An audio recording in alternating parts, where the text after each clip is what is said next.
আসসালামু আলাইকুম প্রিয় বন্ধুরা। আজকে আমরা আসলাম এই হতভাগিনী মায়ের বাসায়। ইনি অনেক কষ্টে ছিল। এনার একটি ভাঙা ঘর ছিল। এই জায়গাটায় একটা ভাঙা ঘর ছিল। তো এনার ঘরটা মানে ৪ ভাগের ৩ ভাগই ভাঙা পড়েছিল। এক কোণায় একটু ভালো ছিল। ওই কোণার মধ্যে উনি একটা চৌকি বিছায়া ওই ঘরের মধ্যে উনি থাকতো। তো আমাকে উনি বলেছেন যে আমি প্রতিদিন বৃষ্টি আসলেই মানেই আমি ভিজে রাত ভিজা শরীরে রাত কাটাই। তো আমি আসি দেখার পরে যে ঘটনার সত্যতা আছে এবং ঘটনা বাস্তব। ইনি যা বলেছেন বাস্তব। তো এনাকে আমি আশ্বস্ত করে যাই আপনারা একটা ব্যবস্থা করে দিব ইনশাআল্লাহ।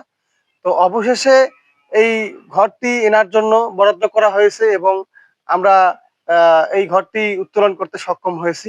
ইনশাআল্লাহ সবাই আমাদের জন্য দোয়া করবেন। আর এনার সঙ্গে আসেন একটু এনার সঙ্গে পরিচয় করে দিব আপনাদের। আসসালামু আলাইকুম। ওয়ালাইকুম সালাম। ভালো আছেন? আলহামদুলিল্লাহ। আপনার নাম কি? আমার নাম মমেনা খাতুন। মমেনা খাতুন। হুম। আপনার বাচ্চা-কাচ্চা কজন? বাচ্চা তো আমার মনে করেন ৪ জনের বাচ্চা। আচ্ছা। ওরা ওরা কি আপনাকে মানে খাওয়ায় না? ওরা কি কাজ করে? বুট বাদাম ধরে যায়, কোনদিন যায়, কোনদিন না যায়। আচ্ছা, আচ্ছা। ওরা কি আপনাকে খাওয়ায় না? দেখে না আপনার? মনে করেন ওরা তো ওমারও তো বউ বাচ্চা নিয়ে ওরা বাঁচে না। আচ্ছা, আমাকে আচ্ছা। করে কি খোয়ায়? তা ঠিক আছে। বুধ তা বাদাম বিক্রি করে আর কয় টাকা পাবে?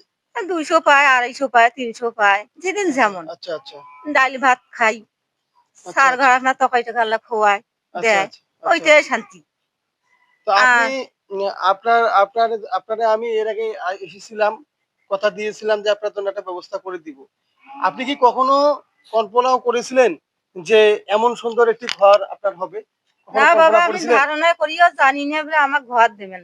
সেই আল্লাহ আগত তোমরা যে আমাকে মায়া করে তোরা ঘর করা করে দিয়ে পাইছেন, সেই আল্লাহ জানে। তা আচ্ছা, আচ্ছা। আমার মনটা শান্তি, খুব শান্তি। আপনি আমার খুশি আছেন তো? আমি খুব খুশি। আচ্ছা।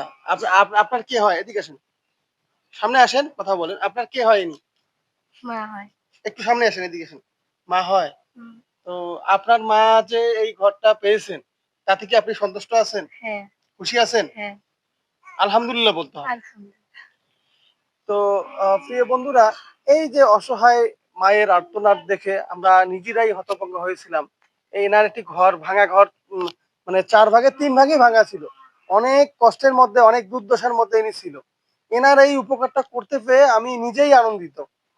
তো প্রিয় বন্ধুরা, আপনারা আমাদের সঙ্গে থাকবেন। আর আপনি আপনার এই যে